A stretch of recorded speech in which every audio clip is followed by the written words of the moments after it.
आज के रिवीजन के इस लेक्चर के अंदर हम जो टॉपिक पढ़ने वाले हैं वो है सबसे पहले इलेक्ट्रिक फील्ड लाइन्स समझते हैं। तो इलेक्ट्रिक फील्ड लाइन्स क्या चीज़ होती है, जैसे कि मान लो हमने एक यूनिट पॉजिटिव चार्ज बनाया या फिर कोई भी चार्ज बनाया जो कि सोर्स चार्ज है। सोर्स चार्ज का काम क्या होता है, इलेक्ट्रिक फील्ड प्रोड्यूस करवाना। मैंने आपको बताया था कि जो हम सोर्स चार्ज लेते हैं वो पॉजिटिव नेगेटिव दोनों हो सकता है, लेकिन टेस्ट चार्ज हम हमेशा यूनिट पॉजिटिव ही लेंगे। तो टेस्ट चार्ज यहाँ पे सपोज एक यूनिट पॉजिटिव चार्ज यहाँ पर रखा हुआ है। अब जो इलेक्ट्रोस्टैटिक फोर्स होता है ये एक तरीके का सेंटर्ड फोर्स होता है, हमेशा एक बॉडी के सेंटर से या एक चार्ज के सेंटर से दूसरे चार्ज के सेंटर की ओर लगता है। दोनों के सेंटर से सेंटर रिपल्शन होगा तो इस डायरेक्शन में जाएगा कई बार। अगर हम इस टेस्ट चार्ज को यहाँ पर रख दें तो सेंटर टू सेंटर फोर्स यहाँ लग रहा है, इस डायरेक्शन में चला जाएगा। यहाँ रखें इधर चला जाएगा। इस तरीके से इसका अलग अलग डायरेक्शन में मूवमेंट हो जाएगा।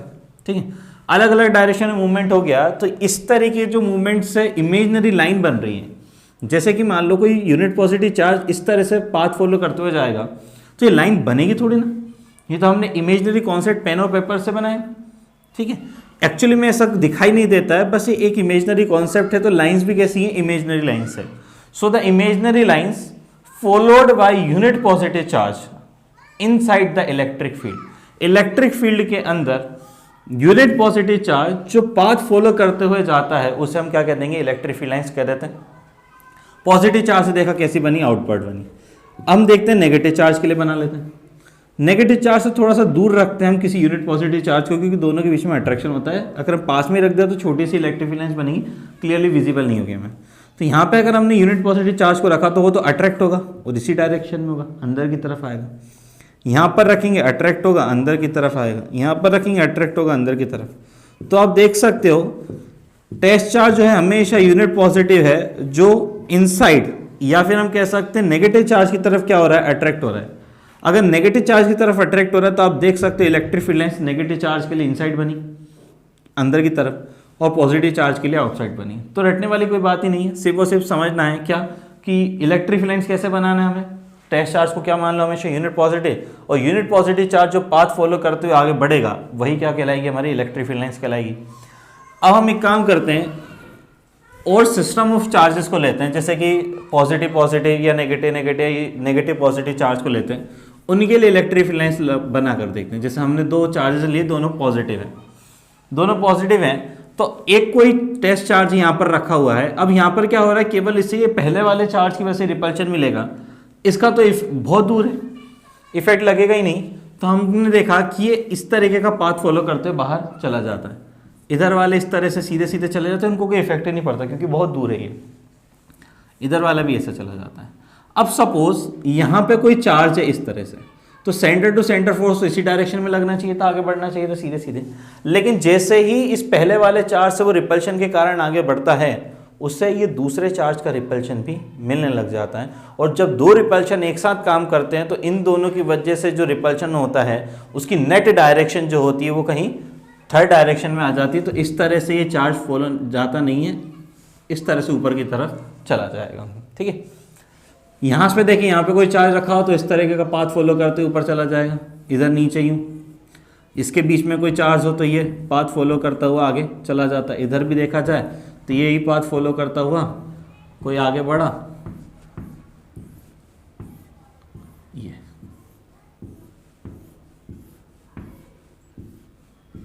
ये इस तरह से क्या बनी, इसकी इलेक्ट्रिक फील्ड लाइन्स बनी। वैसे इंटरसेक्टिंग नहीं बनानी, गलती से यहाँ पर एक इंटरसेक्टिंग लाइन्स बन गई। ठीक है, इस तरह से लाइन्स बनेंगी। अब एरो लगाने वाली बात आती है। एरो किस तरह से लगाना है, जो मूवमेंट हो या यूनिट पॉजिटिव चार्ज जिस डायरेक्शन में जा रहा हो, जिस डायरेक्शन में मूव कर रहा हो, वही यहाँ पे इलेक्ट्रिक फील्ड लाइन्स की डायरेक्शन हो जाएगी। पता है यूनिट पॉजिटिव चार्ज इससे आउटवर्ड डायरेक्शन में जाना चाहेगा बाहर, तो ये सारी क्या डायरेक्शन हो गई, इलेक्ट्रिक फील्ड लाइन्स की डायरेक्शन हो गई है। ठीक है, ये भी कहाँ होगा, आउटवर्ड डायरेक्शन में होगा। इस तरह से इलेक्ट्रिक फील्ड लाइन्स बन जाएगी। अब एक चीज़ और समझना है हमें, दोनों चार्ज के बीच में एक कोई पॉइंट ऐसा होगा जहां पर net intensity of electric field क्या हो जाएगी, जीरो। कारण क्या होगा समझना। जैसे हमने देखा कि जो इंटेंसिटी ऑफ इलेक्ट्रिक फील्ड होती है, लास्ट लेक्चर में मैंने बताया था, E = 1/4πε0 Q/r² होता है। R यहाँ पर डिस्टेंस है, Q मतलब कि चार्ज है। चार्ज ये और ये दोनों अगर मान लो इक्वल हैं, थोड़ी देर के लिए मान लो दोनों का मैग्नीट्यूड क्या है, इक्वल है, तो डिस्टेंस होगी। अब अगर पास में ही होगा तो जहां पे डिस्टेंस कम होती है वहां पे इंटेंसिटी ऑफ इलेक्ट्रिक फील्ड ज्यादा होती। अब हम इस पॉइंट के लिए कंसिडर करते हैं तो ये जो पहला वाला चार्ज है वो पास में है इस पॉइंट के, तो मतलब कि पहले वाले चार्ज की वजह से इस पॉइंट पे इंटेंसिटी ऑफ इलेक्ट्रिक फील्ड ज्यादा होगी क्योंकि डिस्टेंस कम है। दूसरे वाले चार्ज की वजह से यहाँ पे इंटेंसिटी ऑफ इलेक्ट्रिक फील्ड दूर ज्यादा होने के कारण इंटेंसिटी ऑफ इलेक्ट्रिक फील्ड कम हो जाएगी। अब जैसे जैसे हम इस पॉइंट से थोड़ा सा और आगे बढ़ते हैं तो पहले चार्ज से डिस्टेंस बढ़ती जा रही है तो इंटेंसिटी ऑफ इलेक्ट्रिक फील्ड घटती जाएगी, दूसरे चार्ज से डिस्टेंस कम होती जा रही है तो इंटेंसिटी ऑफ इलेक्ट्रिक फील्ड बढ़ती जाएगी। एक कहीं बीच में दोनों के बीच में एक पॉइंट ऐसा आएगा जहां पर intensity of electric field due to first charge and intensity of electric field due to second charge becomes equal, दोनों इक्वल हो जाएंगी और उस पॉइंट को हम क्या करेंगे, नल पॉइंट या न्यूट्रल पॉइंट। उस पॉइंट पर अगर intensity of electric field E is equal to 0 है मतलब कि फोर्स भी क्या हो जाएगा 0, क्योंकि हमने देखा E is equal to F upon Q nought होता है। इसका जब मल्टीप्लाई कराएंगे ये चीज़ 0 है तो इसमें 0 में Q नॉट का मल्टीप्लाई करा दो तो F क्या हो जाएगा 0, मतलब उस पर्टिकुलर पॉइंट पे फोर्स क्या हो जाएगा 0 हो जाएगा। ठीक है, तो हमें न्यूट्रल पॉइंट एक बात ध्यान रखना सिर्फ और सिर्फ सिमिलर चार्जेस के बीच में ही मिल सकता है, अगर डिसिमिलर चार्जेस होंगे तो न्यूट्रल पॉइंट नहीं देखने को मिलेगा। तो इस तरह से हमने इंडिविजुअल चार्ज की इलेक्ट्रिक फील्ड देख ली और कॉम्बिनेशन के लिए देख ले जब दोनों कैसे हो पॉजिटिव हो। अगर मान लो दोनों नेगेटिव चार्ज होंगे तो दोनों की इलेक्ट्रिक फील्ड किस तरह से बनेगी, बिल्कुल सेम टू सेम है, बस एरो की डायरेक्शन अपोजिट हो जाएगी। इस केस में एरो की डायरेक्शन क्या है, आउटवर्ड है। अगर हम दोनों को नेगेटिव ले लेंगे तो एरो की डायरेक्शन को क्या कर देना, सिर्फ से इन्वर्ट कर देना, सेम चीज रहेगी, इसमें सेम डायग्राम बनने वाला है। न्यूट्रल पॉइंट भी आएगा क्या दोनों में, हाँ क्यों आएगा, क्योंकि दोनों सेम मैग्नीट्यूड के। पहले के केस में रिपल्शन हो रहा था, इस केस में अट्रैक्शन हो रहा है। अगर कोई पॉइंट पहले वाले चार्ज के पास में हो तो अट्रैक्शन ज्यादा हो जाएगा क्योंकि टेस्ट चार्ज कैसा लेते हैं यूनिट पॉजिटिव, और इससे दूर है तो अट्रैक्शन कम। जैसे जैसे पहले वाले चार्ज से दूर जाते जाएंगे अट्रैक्शन की वैल्यू कम होती जाएगी, दूसरे वाले चार्ज के पास आते जाएंगे अट्रैक्शन की वैल्यू बढ़ती जाएगी। एक पर्टिकुलर पॉइंट ऐसा आएगा जहां पे नेट अट्रैक्शन क्या हो जाए 0, इधर वाला और इधर वाला अट्रैक्शन बराबर हो जाएंगे तो नेट अट्रैक्शन की वैल्यू हो जाएगी 0, और नेट अट्रैक्शन अगर हो चुका है 0 तो मतलब वहां पे इंटेंसिटी ऑफ इलेक्ट्रिक फील्ड या फिर फोर्स भी क्या हो जाएगा 0 हो जाएगा। तो इस तरह से इन दोनों के केस में भी न्यूट्रल पॉइंट मिलेगा। थर्ड केस और समझ लेते हैं, जैसे अगर हमारे पास एक पॉजिटिव चार्ज और एक नेगेटिव चार्ज हो, इन दोनों के कॉम्बिनेशन में समझ लेते हैं किस तरह से इलेक्ट्रिक फील्ड बनेगी। तो इलेक्ट्रिक फील्ड लाइंस किस तरह से बनानी है हमें दोनों के कॉम्बिनेशन में, वो समझना है। अब सपोज हमने क्या करा है, यहाँ पे एक यूनिट पॉजिटिव चार्ज को बैठा दिया। पॉजिटिव चार्ज के पास में ऑब्वियस सी बात है पॉजिटिव पॉजिटिव के बीच में रिपल्शन होगा, और रिपल्शन होने के बाद वो सेंटर टू सेंटर डायरेक्शन में आगे की तरफ बढ़ने लग जाएगा। आगे की तरफ चल ही रहा था तो पहले वाले से तो रिपल्शन मिला, लेकिन इस नेगेटिव चार्ज से क्या मिला, उसे अट्रैक्शन मिला है, तो इसकी तरफ सीधा सीधा आगे चलता चला जाएगा। यहाँ पर कोई रखा हुआ था तो इधर की तरफ आगे बढ़ रहा था, लेकिन जैसे ही आगे बढ़ा उसको अट्रैक्शन मिल गया किसका, नेगेटिव का, तो इस नेगेटिव की तरफ घूम के चला जाएगा। सेम यहाँ पर भी इस तरह से अट्रैक्शन मिलता जाएगा और ये आगे बढ़ते जाएंगे। जैसे ही आगे बढ़ रहा था घूम गया कहीं, क्योंकि इतनी ज़्यादा डिस्टेंस पे कि नेगेटिव चार्ज जो है उसको अपनी तरफ अट्रैक्ट नहीं कर पाए, तो इसके बाद वो सीधा सीधा चला गया, इसलिए हमने इसके आगे की इलेक्ट्रिक फील्ड लाइन नहीं बनाई है। सेम यहाँ पर भी बना सकते हैं, इधर से आ रहा था, पता नहीं कहाँ से आ रहा था, लेकिन नेगेटिव चार्ज की वजह से अट्रैक्शन मिल गया तो इसकी तरफ आ गया। सेम यहाँ पर भी इस तरह से बनाई जा सकती हैं। फिर उसके बाद तो क्या करना है आपको,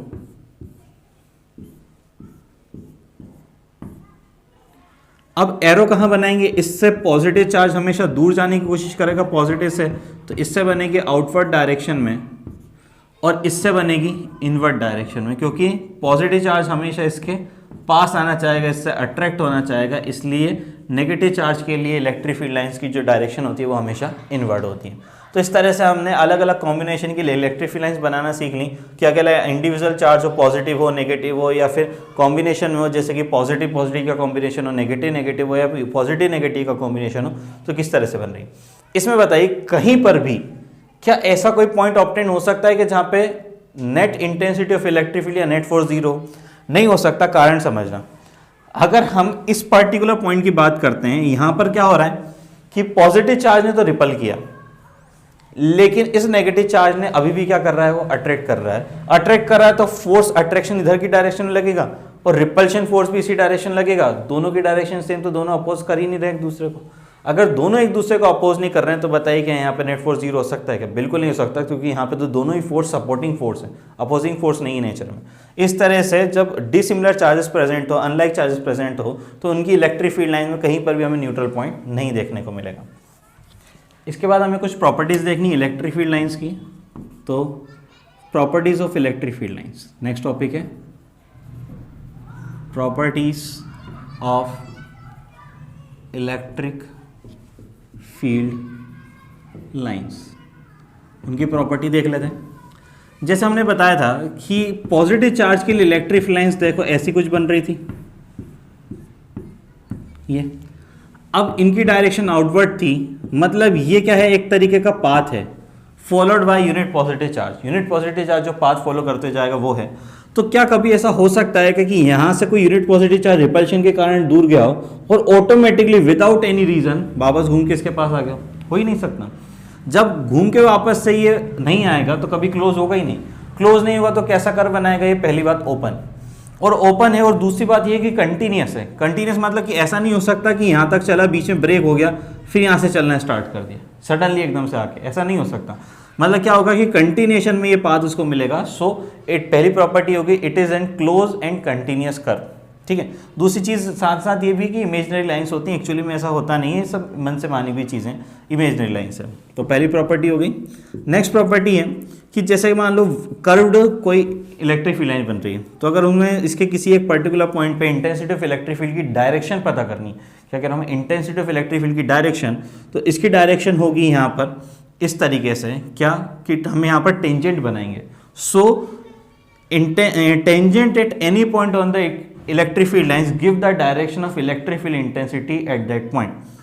टेंजेंट के किसी भी एक पॉइंट पर अगर इलेक्ट्रिक फील्ड लाइंस के किसी भी एक पॉइंट पर अगर हम टेंजेंट बना देते हैं तो वो टेंजेंट इस पर्टिकुलर पॉइंट पे इलेक्ट्रिक फील्ड लाइंस की डायरेक्शन को, इलेक्ट्रिक फील्ड इंटेंसिटी की डायरेक्शन को रिप्रेजेंट करती है।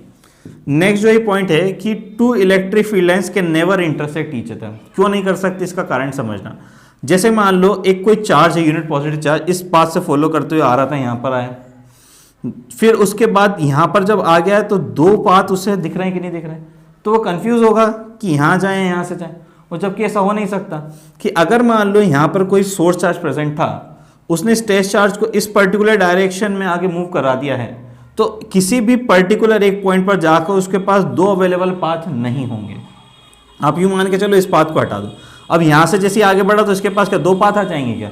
फिर आगे जाएगा फिर दो पाथ आ जाएंगे, ऐसा हो सकता है क्या? बिल्कुल नहीं हो सकता। जब एक ही particular direction net resultant force लग रहा है तो उसी डायरेक्शन में आगे बढ़ता हो जाएगा। It means that two electric field lines can never intersect each other. Next जो प्रॉपर्टी हमें देखनी है वो ये है कि इलेक्ट्रिक फील्ड लाइन जो होती हैं किसी भी कंडक्टर की सरफेस के हमेशा परपेंडिकुलर ही होंगी। सरफेस, कंडक्टर की सरफेस के हमेशा परपेंडिकुलर होंगी। जैसे कोई कंडक्टर मान के चलो, इस कंडक्टर के ऊपर हमने पॉजिटिव चार्ज दे दिया है, तो इससे जितनी भी इलेक्ट्रिक फील्ड लाइंस निकलेगी इसके सरफेस के परपेंडिकुलर ही होंगी, चाहे किसी भी एंगल पर आ रही हों, लेकिन आते आते इस पे क्या बन जाती है, परपेंडिकुलर बन जाती है। जैसे कि मान लो इधर सीधी जा रही हो सकता है फिर कहीं और दूसरी एंगल पे मुड़ जाए, कहीं और पाथ पे चले जाए, पॉसिबिलिटी सब है, बट सरफेस पे हमेशा परपेंडिकुलर ही होंगी, ये प्रॉपर्टी है। फिर इसके बाद अगली प्रॉपर्टी ये कहती है कि inside the conductor, inside the hollow conductor, और स्पेसिफिकली लिखें inside the hollow conductor there is no electric field lines. Electric field lines होती नहीं है, मतलब कि उस पर्टिकुलर प्लेस पे इंटेंसिटी ऑफ इलेक्ट्रिक फील्ड क्या हो जाएगी, zero. So inside the conductor the net intensity of electric field is zero because there is no electric field lines present inside the hollow conductor. Hollow conductor के लिए हम बात करें। फिर उसके बाद एक प्रॉपर्टी और है कि दो लाइक चार्जेस के बीच में रिपल्शन होता है, जैसे पॉजिटिव पॉजिटिव हो या फिर नेगेटिव नेगेटिव हो।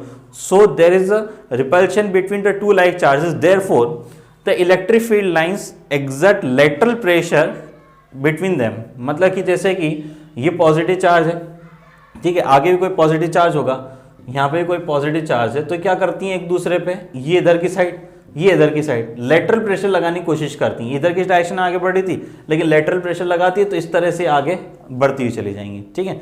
तो दो चार्जेस के बीच में क्या होता है, रिपल्शन होता है, या दो अनलाइक चार्जेस के बीच में रिपल्शन होता है। इसकी वजह से ये एक दूसरे पे क्या लगाती हैं, लेटरल प्रेशर लगाती हैं और एक दूसरे से दूर दूर जाने की कोशिश करती हैं। यहाँ पे भी आप देख लो एक दूसरे से क्या जा रही हैं, दूर दूर जा रही हैं, लेटरल प्रेशर की वजह से एक दूसरे से दूर जाने की कोशिश करती हैं।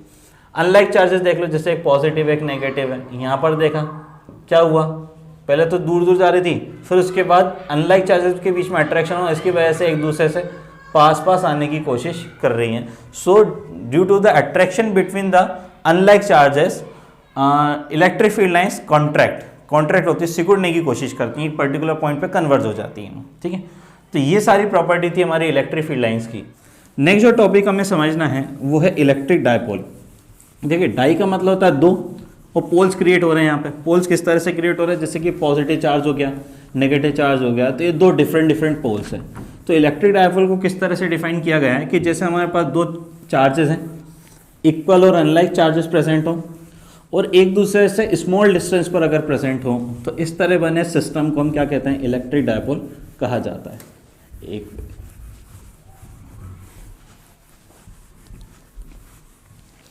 इलेक्ट्रिक डायपोल किसे कहेंगे हम, जैसे हमारे पास दो चार्जेस प्रेजेंट हैं, ये माइनस क्यू मान लो, ये प्लस क्यू है, ये पॉइंट ए है, ये पॉइंट बी है।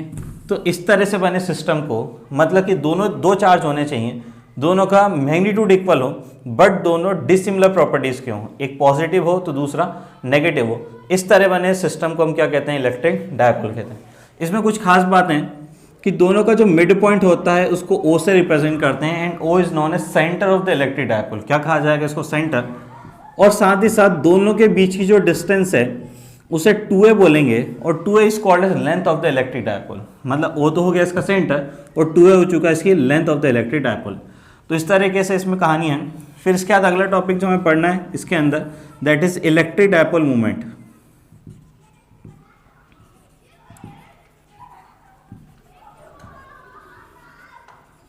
इलेक्ट्रिक डायपोल मूवमेंट, ये चीज़ हमें पढ़नी।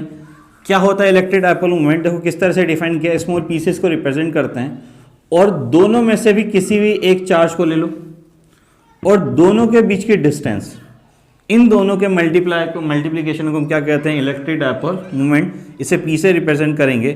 सो p is equal to 2q a हो जाएगा। p is equal to q मतलब क्या होता है, यहाँ पे चार्ज होता है, ठीक है। चार्ज की यूनिट क्या होती है, कूलम। ए मतलब क्या होता है, डिस्टेंस। डिस्टेंस की यूनिट क्या होती है, मीटर।